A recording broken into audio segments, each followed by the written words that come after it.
The dining room glowed with soft lights and gold plates. The long table was set like a palace. Crystal glasses, white napkins folded like little crowns, bowls of steaming jollof-style rice beside roasted chicken and bright salads. Grace stood at the head of the table in a neat gray uniform, hands clasped, waiting for the first sign that the food was good. She had cooked all day. She had tasted every pot. She had prayed the flavors would make the family smile. Ethan Sterling, the wealthy man everyone in town respected, lifted his spoon. The room fell quiet. His wife, Olivia, watched him. His teenage son, Jason, tapped his phone under the table.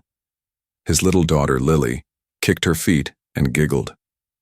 Grandma Margaret sat straight, eyes kind and sharp. The first taste touched Ethan's tongue. He froze. The spoon clattered to the china. His face twisted as if he had bitten fire. "What is this?" he asked, voice cold. Grace's heart hopped. "Sir, dinner. I followed your family's list." Ethan took another taste as if to prove a point, then leaned forward and, before anyone could speak, spat the oily red sauce and half-chewed rice into his linen napkin with a harsh sound that made Lily flinch. The napkin fell heavy on the plate. He stood up so fast his chair knocked back. "Too spicy, too salty," he said, pointing at Grace as if she were a problem on a wall. "Are you trying to burn my mouth? Are you trying to embarrass me in my own house?" The table gasped. Olivia reached for his sleeve. "Ethan, please." He pulled away. "No, I will not eat this. This is garbage." The word cut like a blade. Grace felt it in her bones.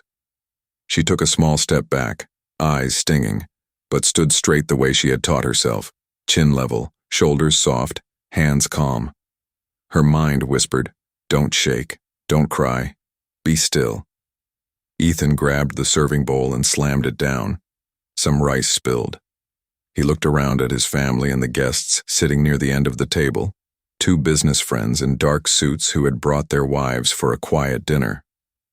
"You see? This is what happens when people don't listen. I said mild. I said balanced. I have deals to close. I have a reputation. And she serves this volcanic mess?" "It was my mistake, sir," Grace said, voice low. "I can make a new pot in 10 minutes. 10 minutes? He laughed in a way that had no joy. "You want my guest to sit here, waiting, while you try again? No. Kneel and apologize to everyone you just disrespected." Olivia sucked in a breath. "Ethan, no." "Now," he said. Grace's lips trembled. She looked at Lily, who looked back with wet eyes. She looked at Grandma Margaret, whose gentle face had gone fierce.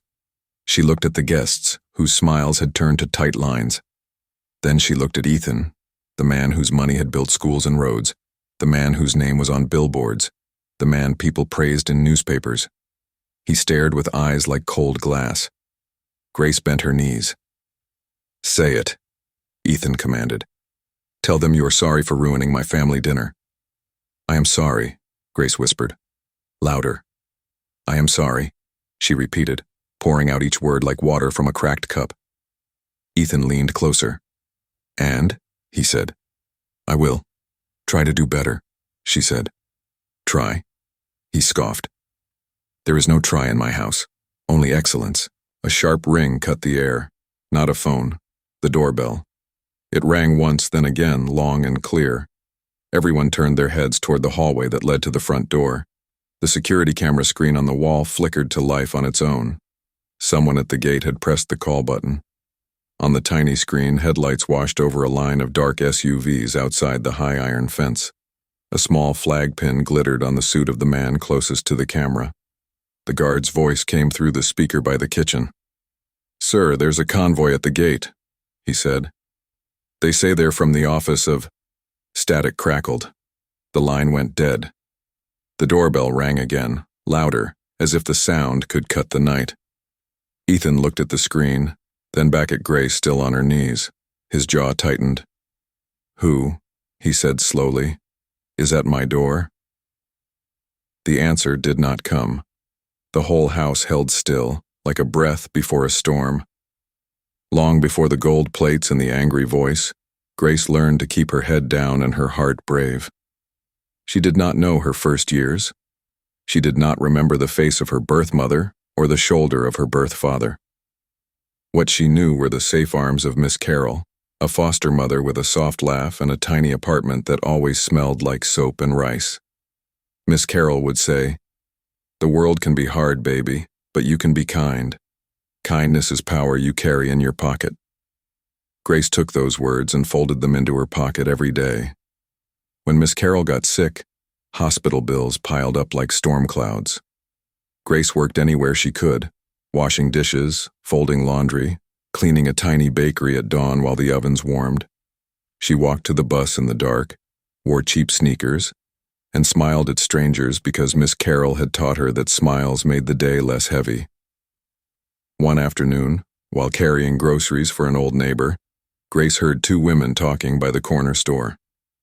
"The Sterling house is hiring," one said. "They want someone quiet. They pay well." "The Sterling house?" the other asked. "That big place on the hill?" "Big like a hotel," the first woman said, nodding at the sky. "If I were younger, I'd try, but my knees, you know." Grace went home and told Miss Carroll. "Do it," Miss Carroll said, squeezing her hand. "If they pay well, we can cover next month." So Grace ironed her best shirt, tied her hair into a neat bun, and took the two buses up the hill. The Sterling house was not just big, it was a world. Smooth stone walls, a wide lawn, and windows like eyes that saw everything. At the gate, the guard asked for her name. She spoke with a steady voice. Inside, Olivia interviewed her in the sunny kitchen. Olivia was lovely and careful. She asked about experience, patience, and if Grace minded children's laughter. Grace said she did not mind. She loved it. When Lily ran in with sticky fingers and a wide grin, Grace knelt and wiped them with a clean towel, then held out her palm for a high five. Lily giggled and gave it. Grandma Margaret watched from a stool near the window. "You have gentle hands," the old woman said. "That matters." Olivia offered Grace a trial week. "We expect excellence," she said, "but we also believe in fairness. Can you start tomorrow?" "Yes," Grace said, trying not to cry from relief. Work at the Sterling house had a rhythm like a song, early mornings with warm bread, laundry that smelled of sunshine, floors that shone like water, and meals planned carefully for people who were always busy. Grace moved like a quiet clock, her steps small and certain. She learned where Jason liked to leave his shoes, everywhere, how Lily liked to braid her doll's hair, tight and tiny, and when Olivia liked tea, after meetings, always with honey. She learned Ethan's rules, too. No loud noises near the study, no phone calls during dinner, no mistakes on special nights. Ethan was polite at first, in the way big men are when they do not have time for little people. He nodded at Grace sometimes, stared past her most times, and praised Olivia for the perfect order of the house. When he smiled, it was for the mirror. When he laughed, it rarely reached his eyes. Grace did not mind. She had a job. The pay arrived on time. Miss Carroll's medicine followed. Life felt like a fragile boat, but it floated. On Sundays, Grace called Miss Carroll from a quiet corner of the yard and read Bible verses they both loved. "Be kind and brave," Miss Carroll would say. "Carry both." One Thursday, Olivia said, "We're having a small dinner on Saturday. It matters. Ethan's partners are coming. He wants the food to be gentle but still full of love." She handed Grace a list. "Let's test the menu on Friday." Grace nodded. On Friday, she cooked careful, tasting each pot and adjusting softly. Olivia tasted and smiled. Perfect. Not too mild, not too much. On Saturday morning, everything sparkled. Grace cut herbs and whispered a prayer over the rice, the sauce, the chicken. She moved like a dancer through the kitchen, listening to the simmer, the sizzle, the clock. At 4, a storm passed outside, leaving the sky clean and blue. At 6, the guests arrived. At 7, the family sat. At 7 to 10, Ethan spat the food. The sound tore the air.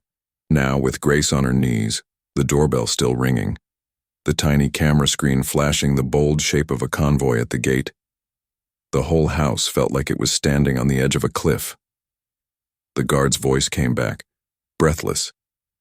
"Sir," he said into the kitchen speaker.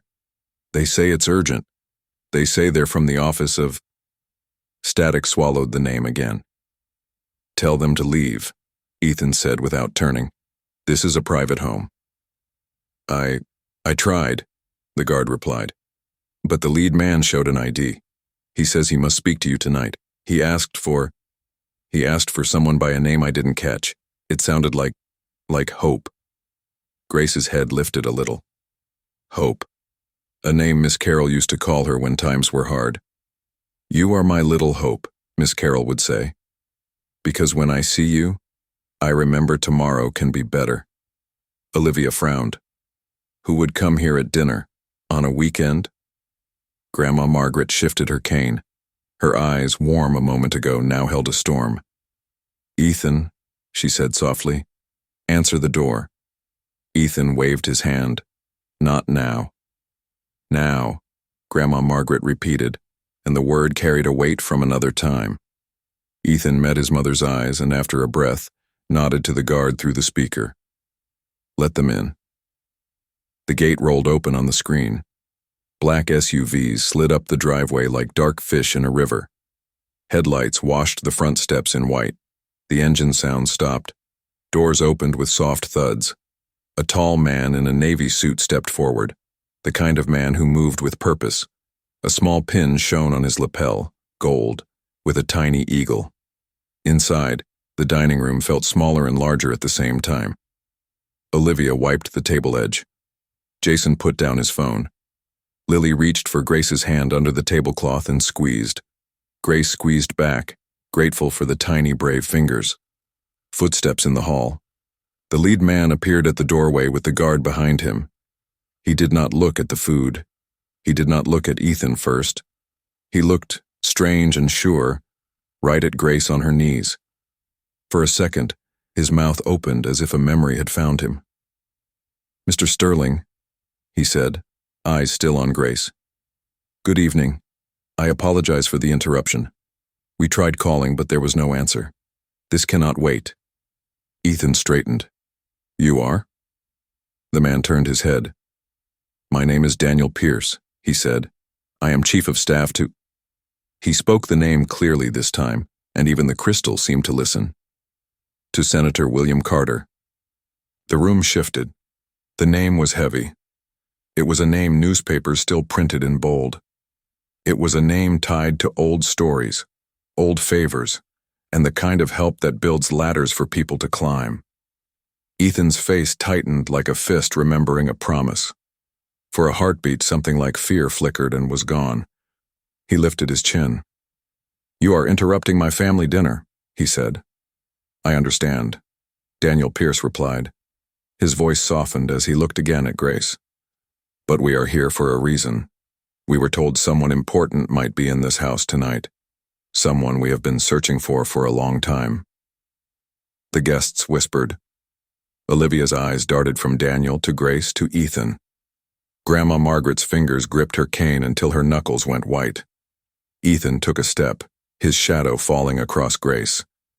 "You will not come into my home and make wild claims," he said. "Speak to me in my study. My staff has work to do." Daniel did not move. "With respect, sir, the person we need to speak to may not be you." "Then who?" Ethan snapped. Daniel's gaze returned to Grace. He opened his mouth. Before he could say a word, a sharp cough sounded from the kitchen doorway. Mrs. Brooks, the older neighbor who sometimes helped Grace with heavy trays, stood there, face pale. She held something small in her hand, a thin silver bracelet with a tiny charm shaped like a star. It glinted in the dining room light. She looked at Grace with eyes that begged her to understand, then looked at Daniel as if a door had just opened inside her memory. "I found this on the pantry floor," Mrs. Brooks said. It slipped from Grace's pocket when she rushed to bring the plates. Daniel's breath caught. The charm star had a small dent, the kind a child makes when she bites down while teething. He swallowed and turned the bracelet over with careful fingers. On the back, faint but clear, were 2 letters scratched by a pin a long time ago. H.C. Grace felt a wave wash through her, soft and hard, sweet and painful, as if the sea of her life had suddenly shown a shape under the water. Miss Carroll had kept that bracelet in a small box. "It was with you," Miss Carroll had said, "when they found you. H.C. Maybe it is a clue. Maybe one day it will matter." "Where did you get this?" Ethan asked, voice tight. Grace opened her mouth to answer, but Daniel spoke first, his voice a whisper full of things not yet said. "I have been looking for that bracelet for years." The room went very quiet.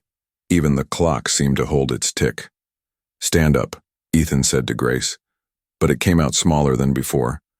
Grace rose slowly, legs shaking. Lily's hand slipped away, and Lily stared up with a face waiting for a story to become true. Olivia stood near the chair, fingers to her lips. Jason forgot the phone again. Grandma Margaret did not move, except her eyes, which watched everything as if time had folded. Daniel took one careful step closer, holding out the bracelet with both hands like someone offering a key. "Miss," he said to Grace, "did anyone ever tell you what those letters mean?" Grace found her voice. "No," she said, "but someone once called me Hope." Daniel's eyes closed for a second, a prayer pressed between lids and light. When he opened them, he looked like a man standing at the edge of a story he had chased for too long. "We have 100 questions," he said, "but tonight, one thing is urgent." From the front hall, a second set of steps hurried in. Another man, breathless, clutching a phone. He leaned to Daniel and whispered fast. Daniel's face changed. The business guests leaned forward. Ethan's hand curled on the back of his chair. "Say it," Ethan demanded, voice deeper again, trying to pull the room back under his control. "What is urgent?" Daniel looked at him, then at Grace. He took a breath. "The senator is outside," he said. "He is asking to come in. He says he must see." A loud knock boomed through the house like thunder, not the doorbell this time. A knock that came from a hand that did not miss. It echoed down the hall, through the kitchen, over the gold plates, into the bones of everyone in the room. It came again. Boom. Grace's heart climbed to her throat. Ethan's face went pale. Olivia reached for his hand and missed. Lily whispered, "Daddy." But her voice got lost in the air. The guard's voice cracked through the kitchen speaker one more time, louder than before. "Mr. Sterling," he said. "The senator is at the door. He says he needs to speak to the young woman standing beside you. He used a name I've never heard. He called her by a name that sounded like Hope Carter. What should I do?" The room broke into voices, questions, doubts. A chair scraped. A napkin fell. In the middle of it, Grace stood very still, the tiny silver star shining in Daniel's open palm like a little moon. The knock boomed a third time. Boom. "Sir?" the guard asked. "Do I open the door?" Ethan opened his mouth, but no sound came. The knock came a fourth time, faster, closer, as if the door itself were holding its breath. Boom. "Where are you watching from tonight? Tell me in the comments so I can welcome you by name in the next story. If you're hooked already, please like this video, subscribe for the full story, and share it with a friend who loves good twists. Boom. Boom. The knocking filled the house like a drum you could feel in your ribs. No one moved until Grandma Margaret lifted her chin. "Open the door," she said, each word slow and clear, like a bell that guides lost boats home. Ethan swallowed. His hand shook once before he hid it in his pocket. "Fine," he snapped at the speaker. "Let him in." Footsteps rushed, locks slid, hinges groaned. A gust of night air swept through the halls, bringing the smell of wet grass and car engines. Daniel Pierce stood straighter, eyes still on the bracelet resting in his palm. Grace stood too, heart knocking as hard as the door had, legs weak but rooted to the carpet. Then he came in. Senator William Carter, taller than the men around him but walking with the careful strength of someone who had carried heavy things for a long time. His hair was silver at the temples. His coat was simple, the way powerful clothes are when they don't need to shout. He paused in the doorway as if he were listening to the room, not just the sounds but the feelings.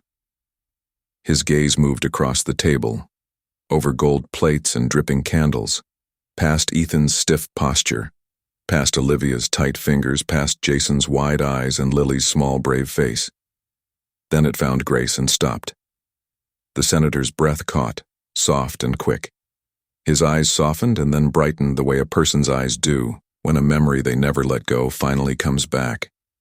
He took one step forward, another. He did not look at Ethan first. He did not look at the food. He looked only at the young woman in the gray uniform who had been told to kneel. "Good evening," he said, voice warm but careful. "I am sorry to interrupt your dinner." He nodded to the family, to the guests, to Grandma Margaret, whose cane tip pressed the rug like a stamp. Then he turned to Grace. "May I—" he began, then stopped, the words trembling on a bridge he was not ready to cross in front of strangers. Ethan cleared his throat, finding his mask. "Senator," he said with a smile that showed too many teeth. "What an unexpected honor. If you needed to speak with me, a phone call would have been efficient." The senator didn't take the bait. "We did call," he said simply. He nodded to Daniel, who stepped forward and held up the silver bracelet. The tiny star caught the chandelier's light and threw it back like a candle in a dark tent. Ethan glanced at the charm, then back at Grace, then at the senator. His smile thinned. "This is all very mysterious," he said. "But this is a private family gathering. The staff has work to do. I can meet you in my study." "With respect," the senator replied, voice steady but kind. "What I came to say involves more than business. It involves a promise and a debt of gratitude from years ago." Grandma Margaret's eyes sharpened. "Say it in front of us," she said. "Truth is easier to carry when more hands hold it." A muscle in Ethan's jaw jumped. "Mother," he warned. She did not blink. "Let the man speak." The senator inclined his head. "Thank you, ma'am." He turned to Ethan. "Do you remember a night 15 years ago outside a small campaign office during a storm? A young entrepreneur came to me, soaked, hungry, and brave. He had a plan to bring jobs to this town. He needed a door opened." The senator's gaze held Ethan's.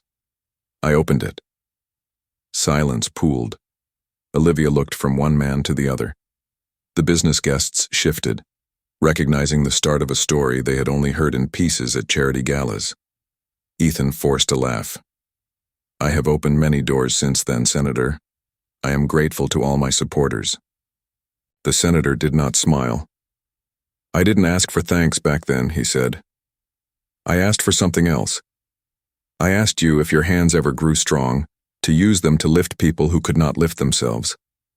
I asked you to lead with kindness." He looked toward Grace, whose fingers were curled tight at her sides. "Tonight, your guard told us a woman here had been humbled in front of guests. He used the words spat and kneel. Those are not kindness words." Ethan's face flushed. "With respect, you do not know the context," he said, heat rising. "The meal was not acceptable. Standards matter. Excellence." "Excellence without kindness is a sharp knife," Grandma Margaret said, cutting the air with her cane tip. "It can slice away your own heart if you are not careful." Lily slid from her chair and moved to Grace's side, wrapping small fingers around Grace's hand again like a ribbon that would not break. Grace squeezed back, blinking away the sting in her eyes. Miss Carroll's voice rose inside her, quiet and brave. "Kindness is power you carry in your pocket." Daniel stepped closer and offered Grace the bracelet. "May I?" he asked. Grace nodded. He placed the cool silver in her palm. The dent in the star matched the dent in her memory, a tiny bite from a tiny mouth she did not remember being hers. The letters on the back, H.C., lay like shy first words, waiting to be read out loud. The senator watched the bracelet settle into Grace's hand as if watching a key finally find its lock. He swallowed, then turned back to Ethan. I came tonight because news reached my office that a staff file at this address held a clue we have chased for years. A clue about a missing child from long ago. A child no one stopped looking for. His voice thinned for the first time, a father's pain slipping through armor. We were told a bracelet had been seen.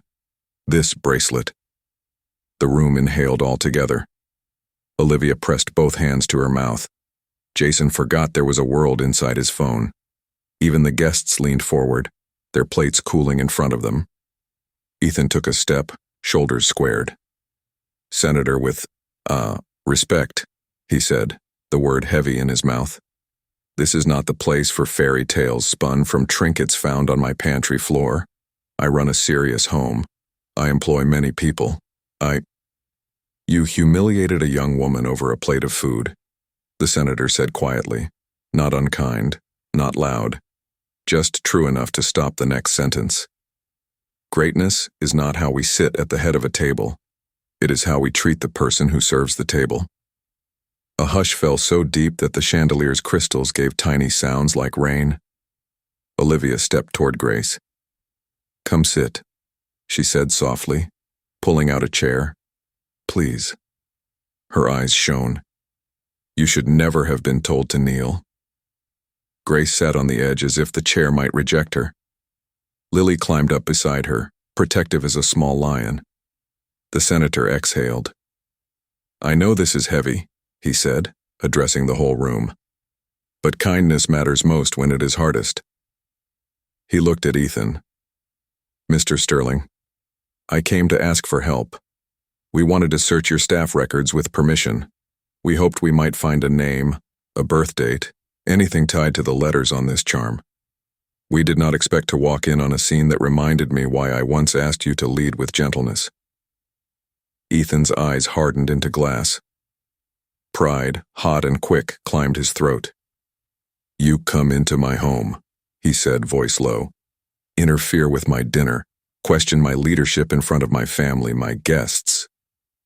Your leadership was already on trial, Grandma Margaret said, and the cane touched carpet again. You failed it when you made a girl kneel. Color burned Ethan's cheeks. Enough. He turned on Grace, anger looking for an easy place to land. Go to the kitchen. Pack your things. You are done here. The words hit like stones. Grace flinched. Lily gasped and grabbed tighter. Olivia reached for Ethan's sleeve, eyes wet. Ethan, please, she whispered. Not like this. Not tonight. Think. Now, he said, and the word cracked. Grace stood because her legs knew the habit of obeying. She held the bracelet like a tiny boat in a storm and took one step backward. Sir, Daniel said quickly, palms open, if you would allow. Ethan threw his hand up. No, this circus is over. He turned, too fast, too sharp, and his elbow struck the edge of the candle. The thin stick toppled. Hot wax spilled like milk. Flame kissed the table runner, and for a heart-stopping second caught. Lily squealed. Olivia snatched a napkin and smothered the spark. Smoke curled up thin and gray, and the room breathed again. The senator moved first, steadying Lily with a grandfather's calm.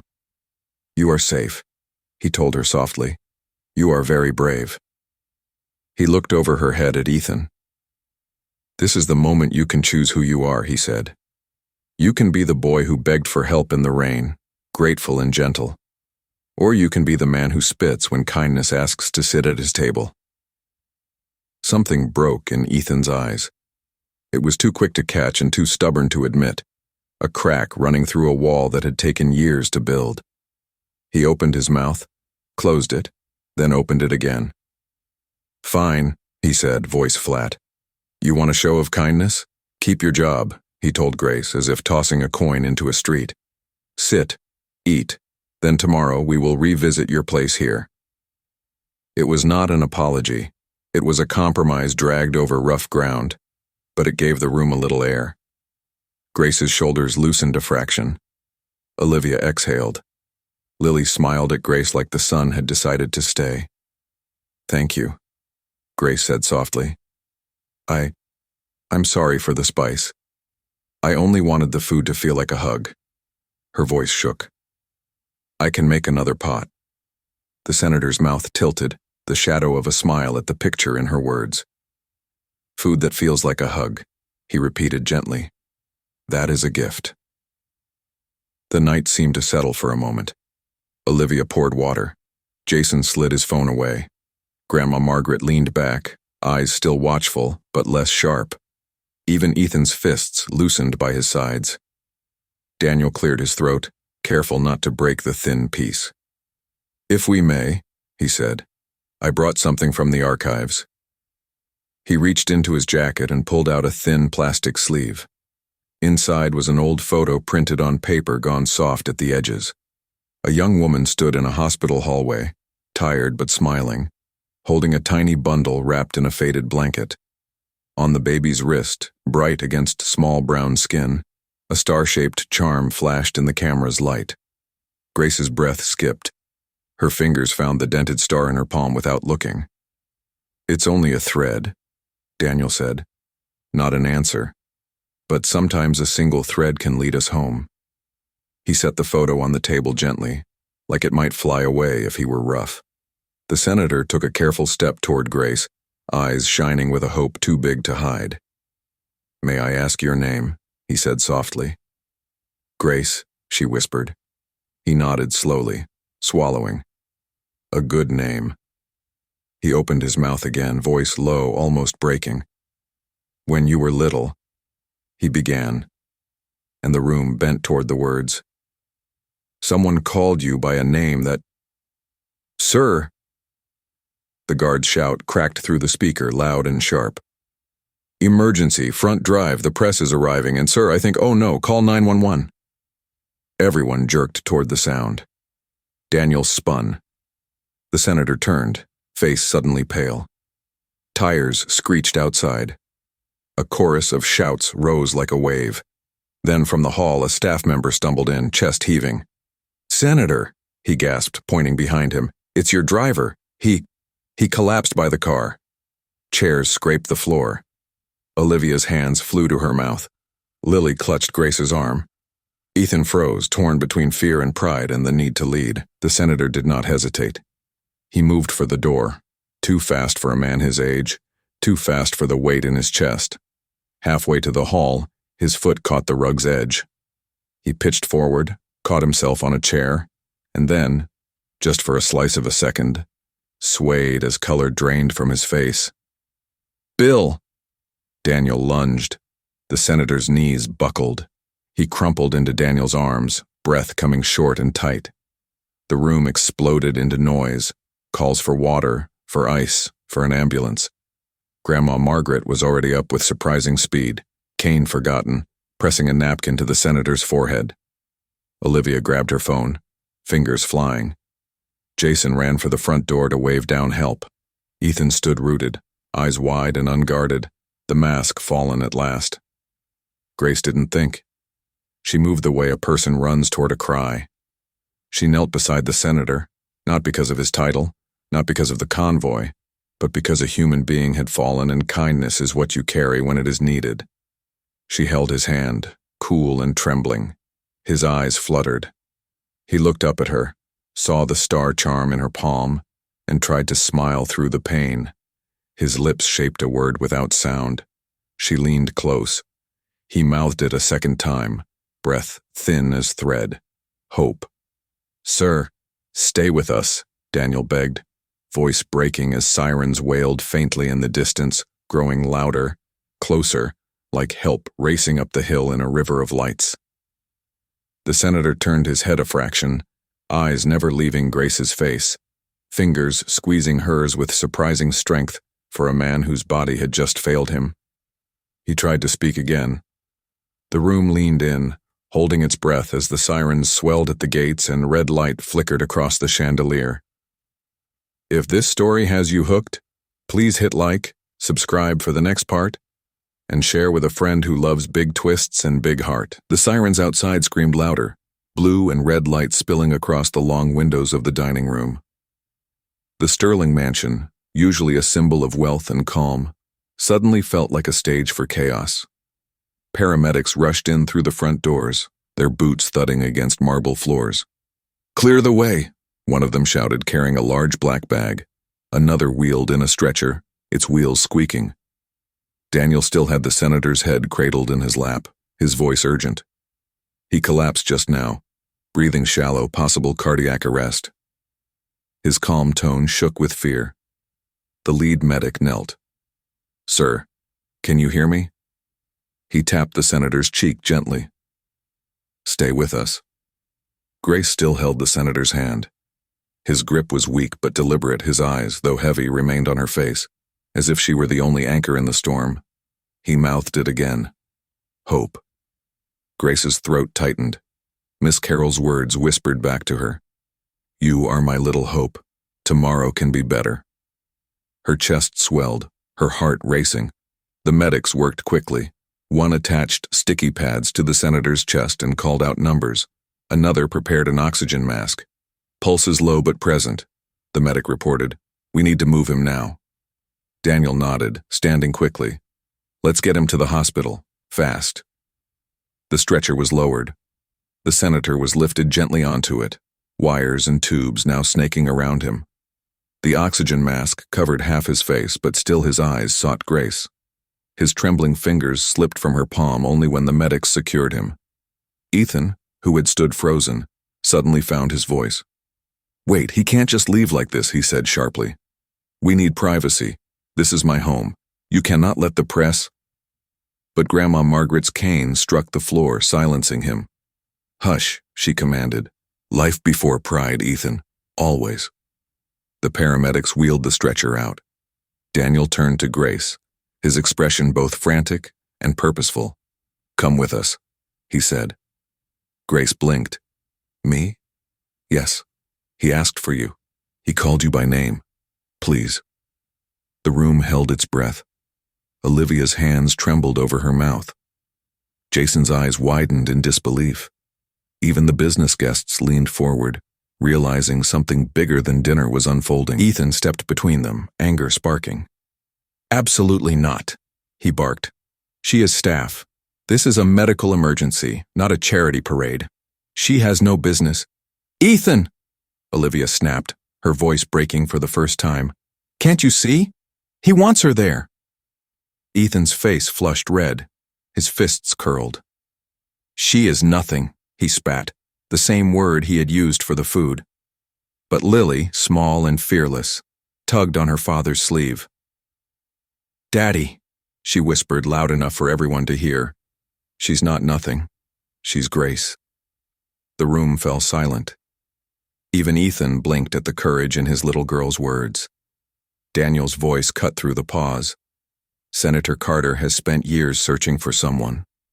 That bracelet, those letters. It cannot be coincidence. If he trusts her presence, then she comes. Or do you wish to deny a man who once built your ladder when you had nothing?" Ethan flinched. His jaw tightened. He wanted to shout, to order, to regain control. But Grandma Margaret's eyes, fierce as steel, held him pinned. "Say no," she challenged softly, "and the whole world will know you put your pride above kindness. Again." Ethan's mouth opened, closed. No words came. Daniel took Grace's hand firmly. "Let's go." Grace hesitated, her heart thundering. She was just a maid, wasn't she? Just the girl who cooked and cleaned. Yet tonight, the world had shifted. The senator's eyes, the bracelet in her pocket, the name Hope, they all pointed at her. She looked at Olivia, whose eyes brimmed with tears. Olivia nodded, whispering, "Go, Grace. Be brave." Grace swallowed hard, her legs trembling, and followed Daniel out into the night. The convoy's doors were open. The paramedics slid the stretcher into the ambulance. Flashing lights painted the driveway in streaks of blue and red. Cameras from the press, who had already gathered at the gates, flashed like lightning. Grace climbed into the back beside Daniel, her gray uniform damp with sweat. The door slammed shut. The siren wailed again. The ambulance shot forward down the hill, carrying them into the dark. Inside, the senator's chest rose and fell under the rhythm of the machine. His hand, still trembling, reached out blindly. Grace caught it. His eyes flickered open, weak but sure. Through the mask, he whispered just one word again, barely audible but clear as a bell to her heart. Hope. The ambulance sped into the night. Back at the mansion, Ethan stood in the dining room surrounded by guests, family, and the smell of smoke from the nearly scorched table runner. His face, once hard and untouchable, now looked pale. Olivia turned to him with tears streaming. "Do you realize what just happened?" she asked. But Ethan only stared at the empty doorway, his pride cracking like old glass, a storm beginning to brew in his chest. And outside, in the distance, the sirens wailed, carrying Grace toward a truth that would change everything. Where are you watching from tonight?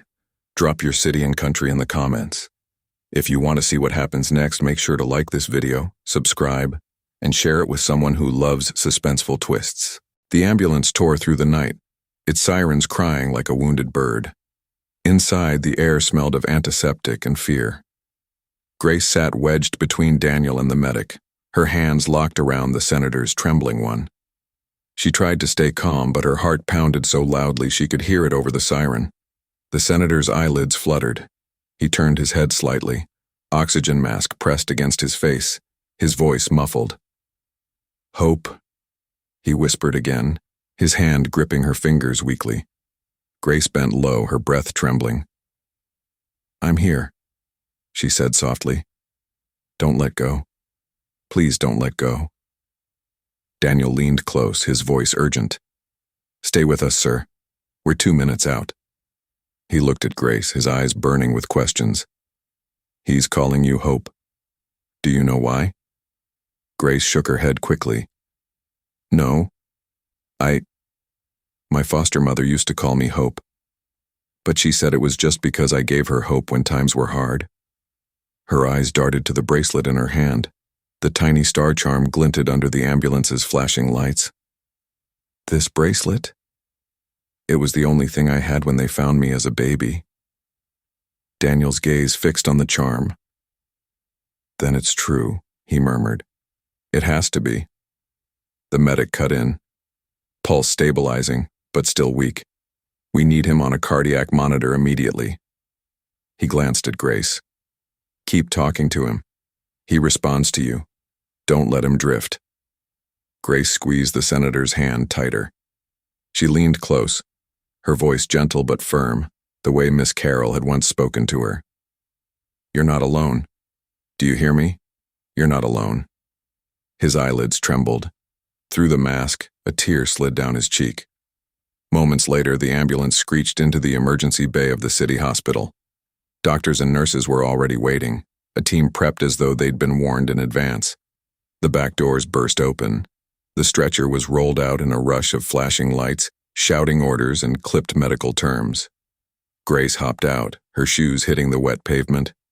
She followed close until a nurse blocked her. "Family only," the nurse said quickly, ushering the stretcher through sliding glass doors. "She stays," Daniel cut in firmly, flashing his badge. "She is with us." The nurse hesitated, looked at Daniel's face, then nodded. "Fine. But stay clear."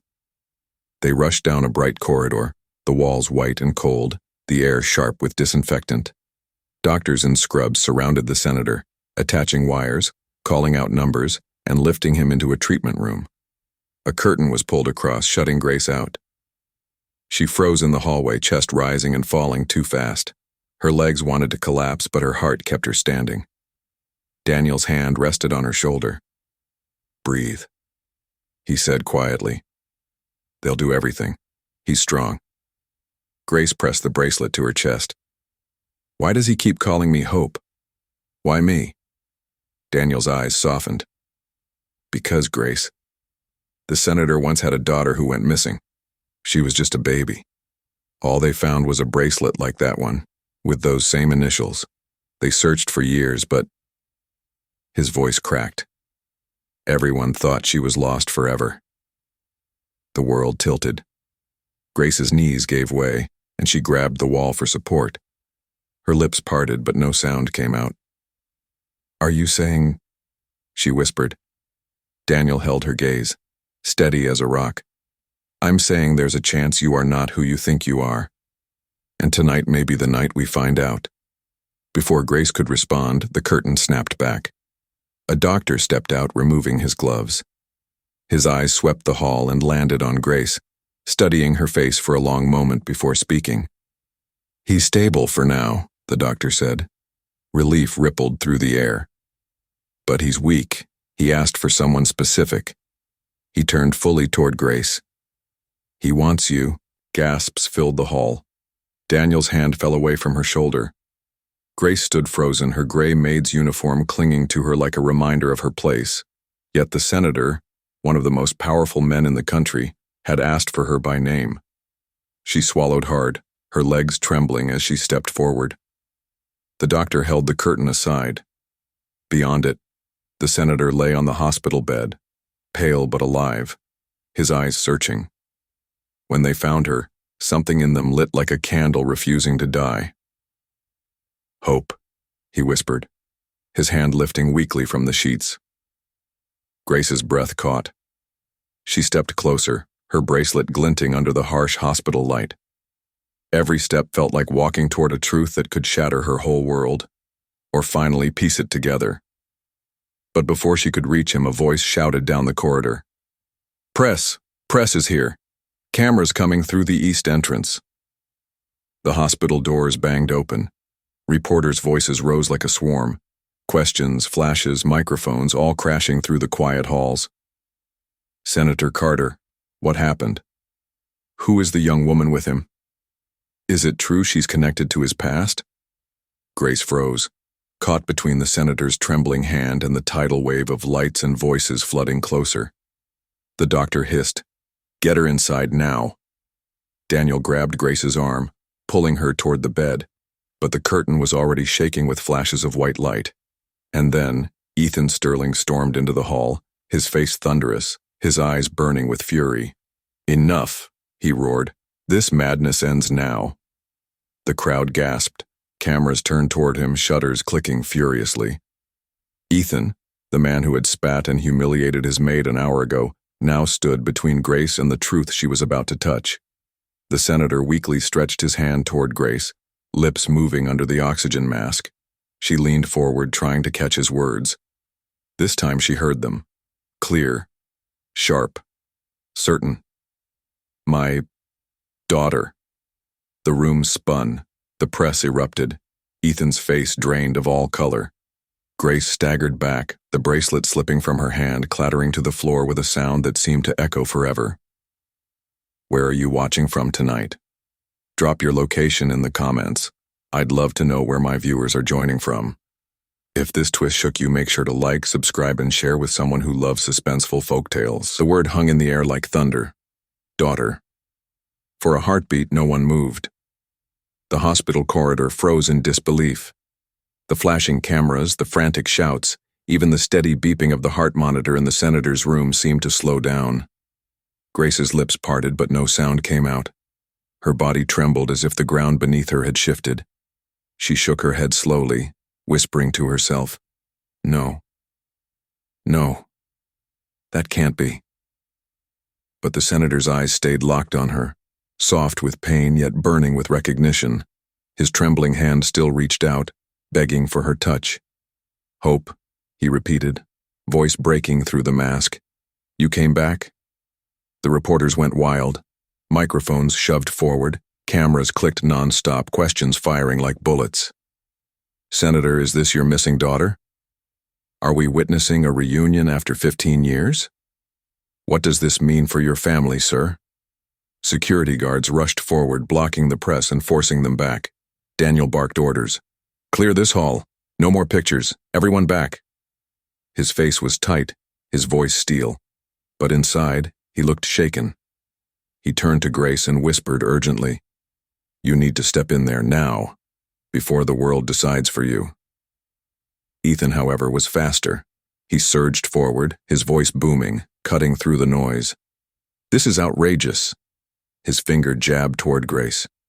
She is my maid, a servant. She is nothing more than a cook who ruined dinner tonight. Don't let this circus drag her name into places it doesn't belong." Gasps filled the corridor. The reporters, like sharks smelling blood, turned their cameras to Ethan. "Mr. Sterling, are you denying the senator's words?" one asked. "Yes," Ethan snapped, his face red, sweat gleaming under the hospital lights. "This girl is no one.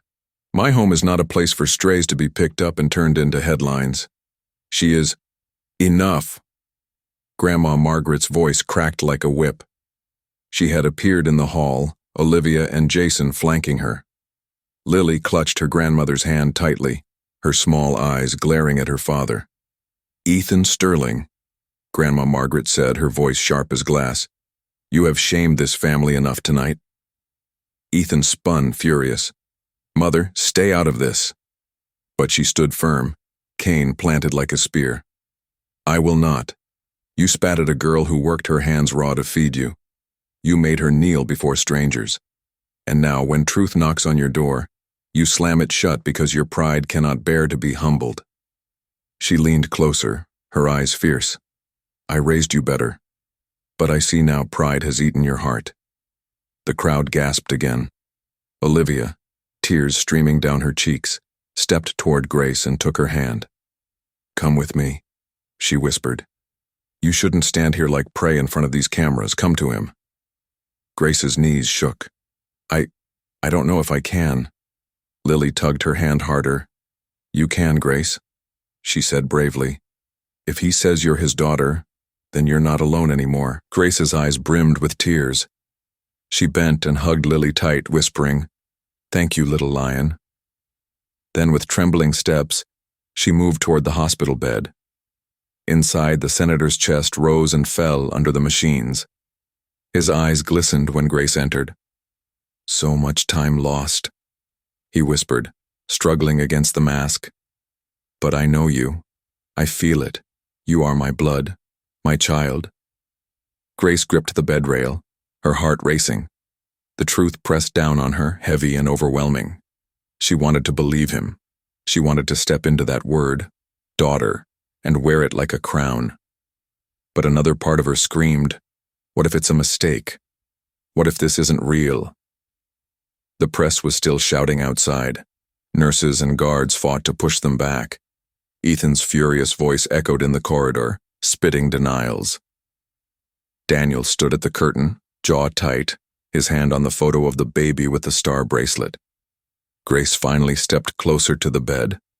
She took the senator's hand again, her voice shaking.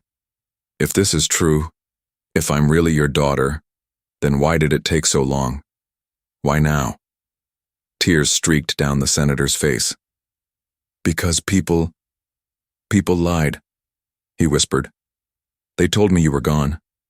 They hid you, but I never stopped searching." His grip on her hand tightened weakly. "I prayed every night for hope to come back, and tonight, God answered." Grace's tears spilled. Her whole body trembled.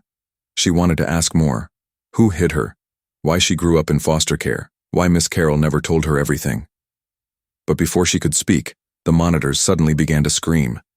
"Code Blue, he's crashing!" a nurse shouted. Doctors flooded back into the room. One shoved Grace back gently. "Ma'am, please step aside." Grace stumbled, her heart seizing in terror as she watched them press on the senator's chest, shouting numbers, preparing the defibrillator. Daniel pulled her away just as the doors slammed shut, shutting her out again. Olivia caught her as her knees buckled. "Breathe, Grace," she said, stroking her back. "Breathe." But Grace's chest felt tight, her breath shallow, her eyes locked on the door that now hid the man who had called her daughter. And in the chaos, no one noticed Ethan slipping away down the hall, his phone pressed tight to his ear, his voice low and sharp. "Do it," he hissed. "End this before it ruins me. Where are you watching from tonight? Comment your city and country. I'd love to know.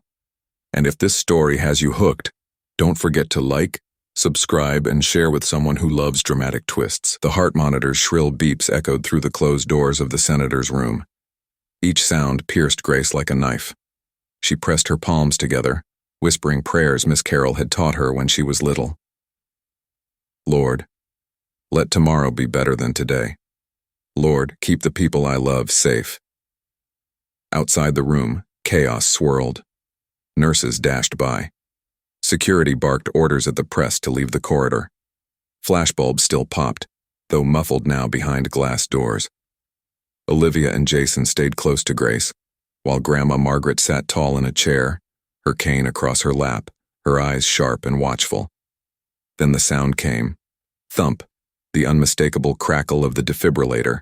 Doctors shouted numbers. Clear. A pause. No rhythm. Again. Clear. Grace's body jolted each time. Tears streamed freely now. He can't die, she whispered. Not before. Not before I know the truth. Daniel crouched beside her, his voice steady though his eyes were wet. Listen to me, Grace. Whether or not blood proves it, you are already his daughter in spirit. The way he looked at you tonight, there is no mistaking it. But Grace shook her head violently. I need to hear him say it again. I need answers. He can't leave me in the dark. Jason, usually glued to his phone, placed a hand on Grace's shoulder. He'll fight, the boy said quietly. Men like him don't just give up, not when they've carried hope this long. Olivia nodded, squeezing Grace's hand. Stay strong. He needs you to be strong. Just then, the doors burst open. A nurse rushed out, her face pale. Family of Senator Carter? She called. Daniel stood immediately. Here. The nurse's voice trembled. He's alive, for now, but he's fragile. He may not survive the night unless surgery is done. He asked for her. She pointed at Grace. Only her. The hall went silent. Grace's breath caught. Her chest rose and fell too fast. Everyone stared at her, Olivia with wide eyes, Jason with disbelief, Grandma Margaret with fierce approval.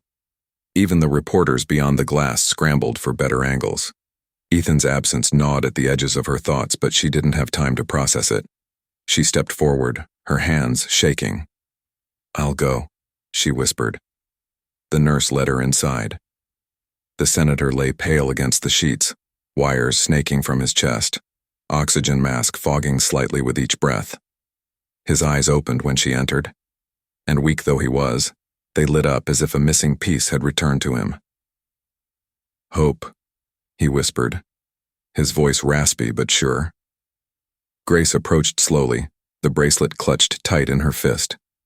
She sat beside him, her eyes searching his face. If I'm truly your daughter, tell me why I grew up with nothing. Why did I live in foster homes working from the time I could walk? Why didn't you come for me? Tears pooled in his eyes. He raised a trembling hand to touch her cheek. Because they lied to me. They said you died that night. His chest heaved painfully. Your mother, God rest her soul. She fought for you. But enemies, politics is cruel, my child. They took you. I searched. But all trails ended. Grace's tears fell onto his hand. All these years. He smiled faintly. But God is faithful. He brought you back.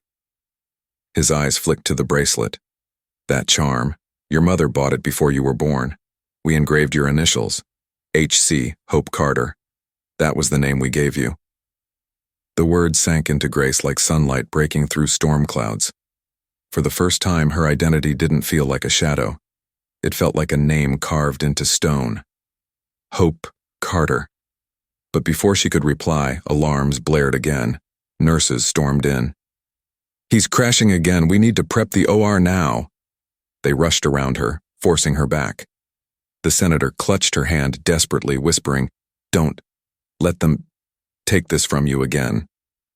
His eyes locked with hers, full of urgency. Trust no one. His words broke off as his body convulsed. The doctor shoved Grace aside. Ma'am, step out, please. Grace stumbled into the corridor, her chest tight, her heart screaming. The doors slammed shut again. Daniel caught her. What did he say? Grace's lips trembled. He called me his daughter. He told me my name is Hope Carter, but then her voice broke.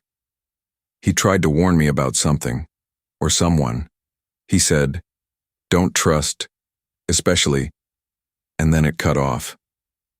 The others gasped. Olivia pulled her close, whispering comfort.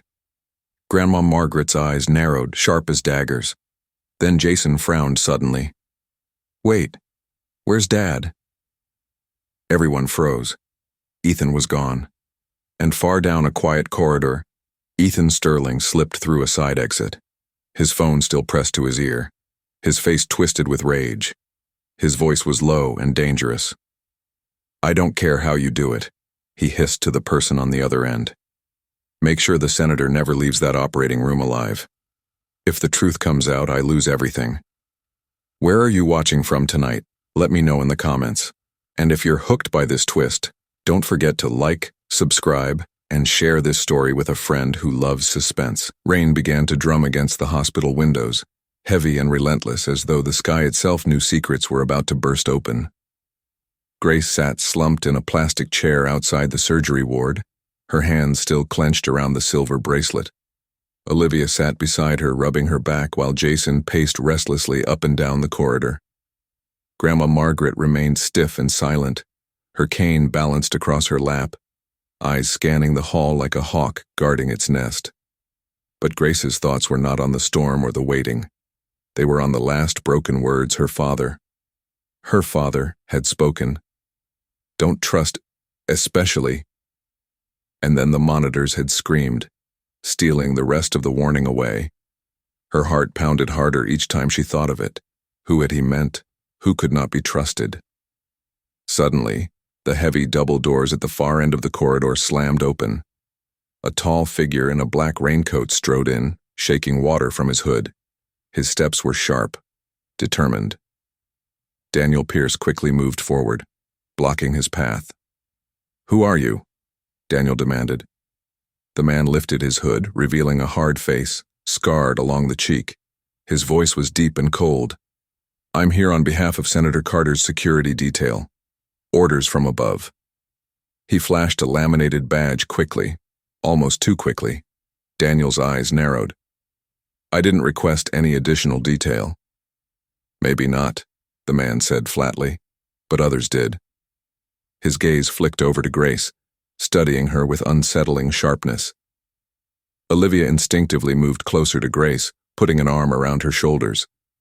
Grandma Margaret's cane tapped once, sharp against the floor. "This man smells of lies," she muttered.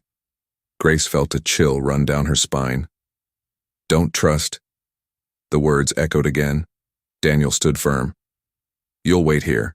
No one enters that operating room without my clearance." The scarred man smirked. "We'll see about that." He leaned back against the wall, folding his arms, but his eyes never left Grace. Jason, nervous and restless, blurted, "Where's Dad? He should be here with us." Olivia's face tightened. She had noticed it too. Ethan Sterling had vanished the moment the senator collapsed. She exchanged a worried glance with Grandma Margaret, who only shook her head grimly. Grace felt her stomach knot. The senator's unfinished warning now throbbed like fire inside her. Could he have meant Ethan?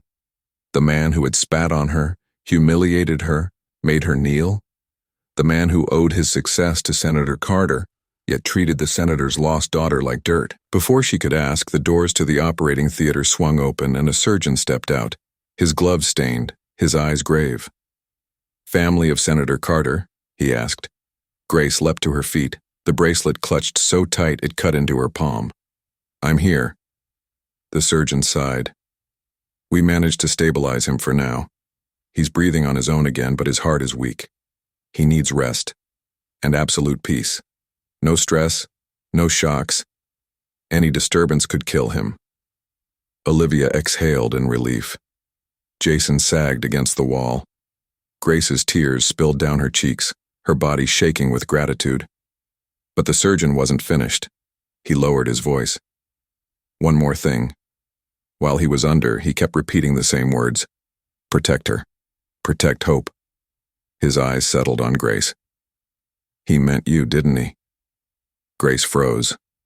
Her lips trembled as she nodded. "Yes, he meant me."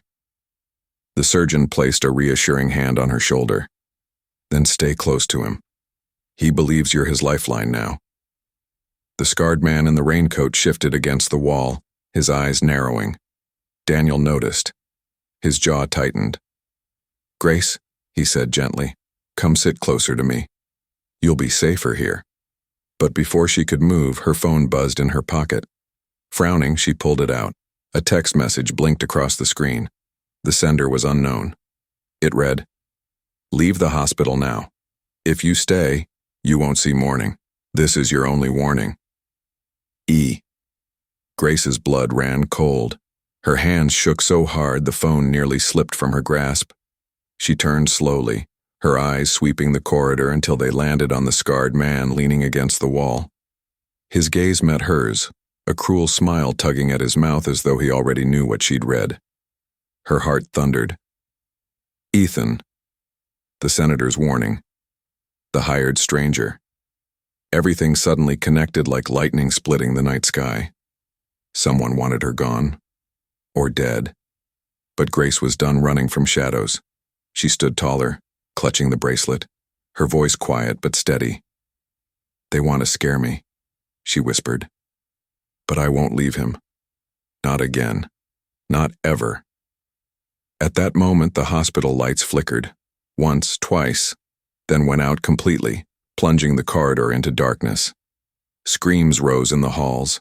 Emergency alarms blared. The scarred man's voice came low through the dark. "Looks like the game just started. Where are you watching from tonight?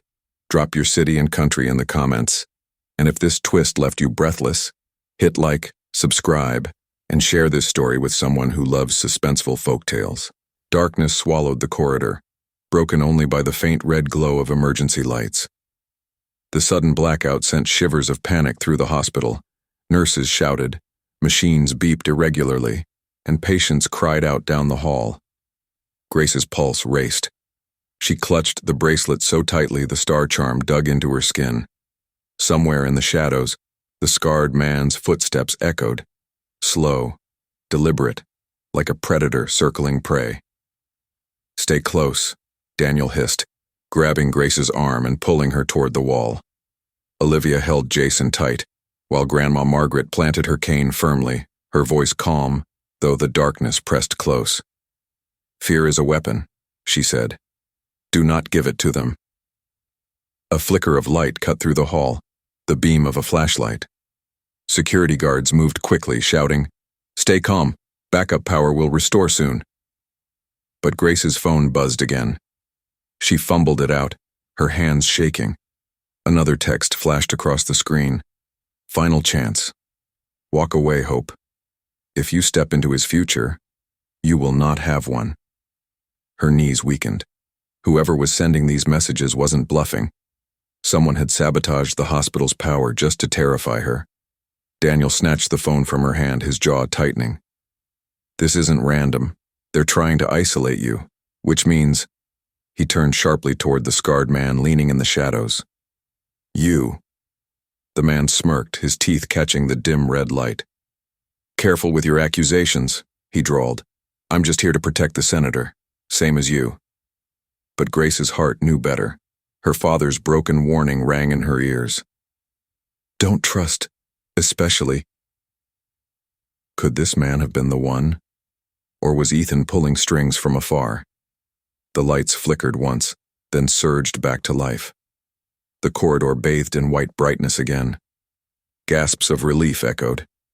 Nurses scrambled to check machines. The scarred man was gone.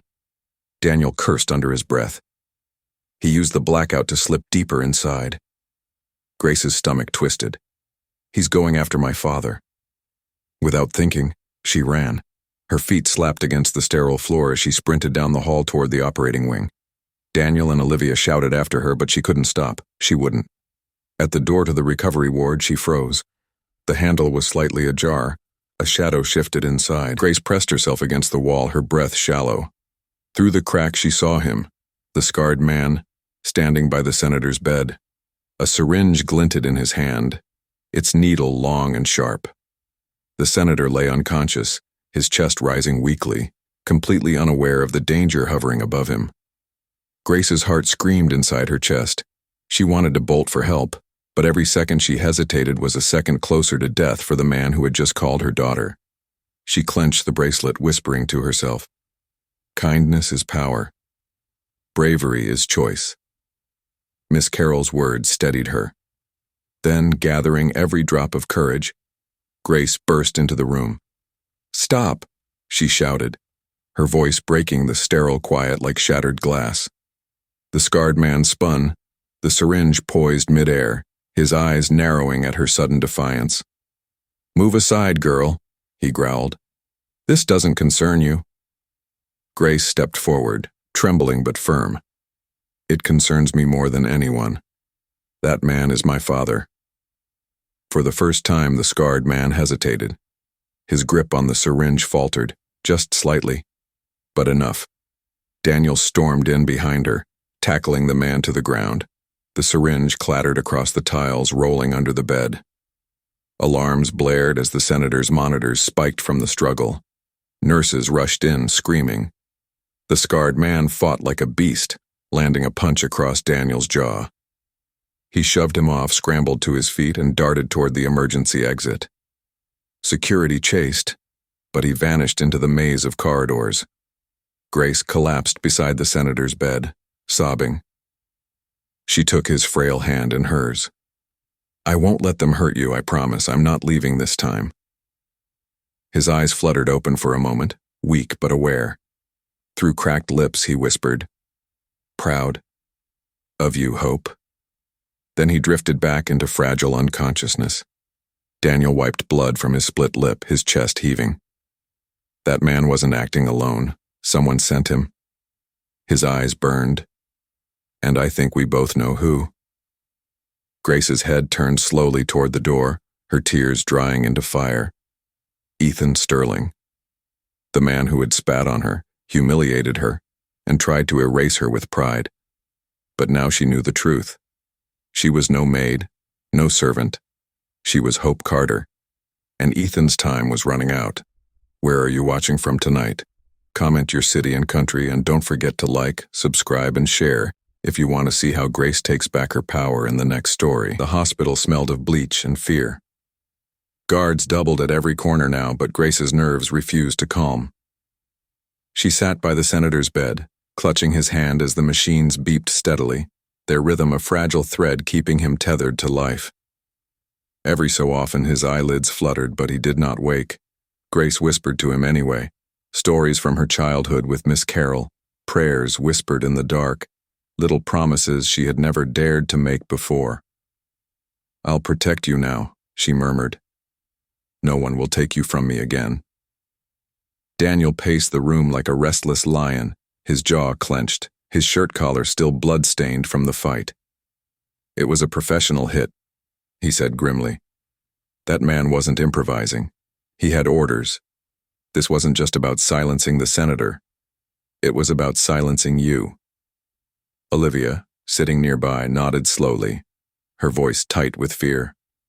And Ethan vanished at the exact same time. Grace's stomach knotted. The senator's broken warning echoed again. "Don't trust, especially—" Her chest tightened as the truth clawed closer. Grandma Margaret, silent all night, tapped her cane on the floor. "The boy I raised has allowed pride to rot him," she said bitterly. "I feared it, but tonight proved it. Ethan is behind this." Grace's lips trembled. "But he's your son." The old woman's eyes hardened. Blood does not excuse evil. At that moment, Jason, who had been standing near the window, suddenly spun around. "Wait, what's that?" he said. Everyone turned.